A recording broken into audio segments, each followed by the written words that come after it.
We're going to get the new Enamorus Therian Forme very soon in Pokemon GO on the 14th of February for Valentine's Day. We're going to have a raid day for this Pokemon. And today we're going to take a look at the best counters for the Enamorus Therian Forme. As well as we're going to take a look at how good the Enamorus is going to be in PvE and PvP. So if you're in this video and you want to see more of this, then feel free to follow this channel for more. And let's take a look here at the first thing, which are the best counters.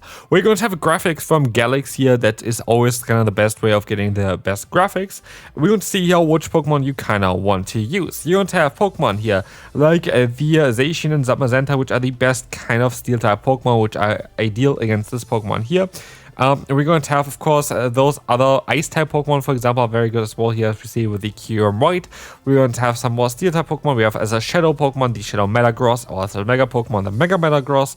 We have Bullet Punch and Media Mesh now also on the Lucario, which is going to be very good. So you mainly want to have Electric, Steel, as well as Ice-type Pokemon, as both a Rock as well as Poison-type Pokemon are not ideal. So those are, like, they're still good, like they're still going to be super effective, but they're not as strong as basically those types here. They are just a little bit stronger, and yeah, generally speaking, this Pokemon is going to be quite solid. It's going to be a bit more bulky, which you're going to take a look here now as well real quick, than the Incarnate Form. Sorry, I can't even talk anymore. Enamorus Incarnate Form here on the left side is good. I just gotta leave it in. It's going to be a little bit less bulky than the Therian Form. Another difference is the moveset actually of this Pokemon, which you're going to talk about in a little bit as well. But here for the stats comparison, we're going to see that on the left side, this Pokemon is a little bit more squishy. This is for the Ultra League, while on the right side, they're going to have quite a bit more bulk with the Therian Form compared to the Incarnate Form. For the Master League, we're going to see that they're getting to a very, very similar CP level. Both of them going to end up kind of at 3,800, but we see as well in the overall stats that the right side, the Therian Form, is going to be bulkier and most likely with that as well a little bit better for PvP at least, compared to the Enamorus Incarnate Form, which also means though that Enamorus Incarnate is going to be the stronger rate attacker, which is going to be interesting for you as well, which you're going to take a look now, and how strong this Pokemon is going to be for PvE. And here we're going to see the list of the best flying type raid attacker. And again, what you see here is that the Enamorus Incarnate Form is going to be at number 11 and the Enamorus Therian Form is going to be at number 20. So it's going to be worse. It's not going to be a Pokemon that you want to have for PvE at all, because we see as well the ranking here, it's at number 20. Like Staraptor is a stronger flying type attacker than Enamorus, which is kind of wild. Like a Staraptor, like what the hell. But for the fairy type attacks, we are going to take a look here as well, and we're going to see that we have it at number 23. There's so many more Pokemon that are better as a fairy type attacker, to the point that it's below Pokemon like Alakazam and Banette, which are not even part fairy, which means yes, this is not your raid attacker. This is mainly here for PvP. But how good is this Pokemon actually for PvP? That is going to be the next question here. And for that, we're going to be able to take a look at some different moveset for this Pokemon for PvP. And we're going to have here Enamorus are going to be just generally here in the beginning the Incarnate Form. The first two are the Incarnate Forms with the two different movesets. The second one has the Grass Knot, and the first one is just Fly Dazzling Gleam.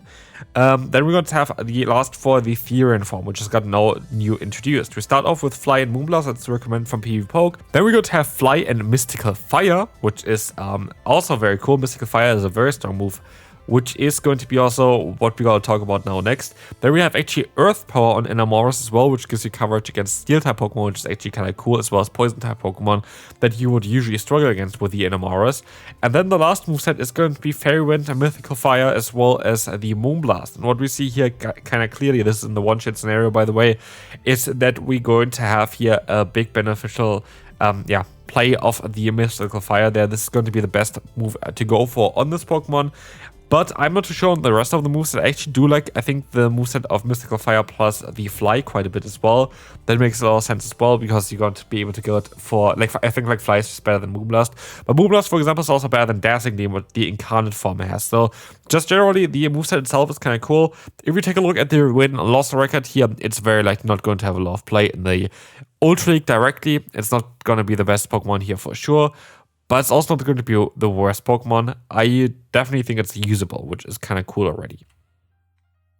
Here though, for the Open Master League, we're going to see that there is basically nothing really going on for this Pokemon. Like we see here, the best one is going to be, again, the Mystical Fire plus Moonblast at 12 wins and 22 losses.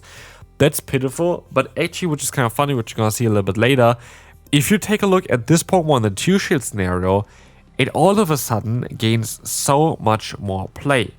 And this is the thing as well here with Mystical Fire. This Pokemon here you want to use as your Pokemon that uses the shields, because you can actually utilize them really, really well with the moveset that you have available on this Pokemon.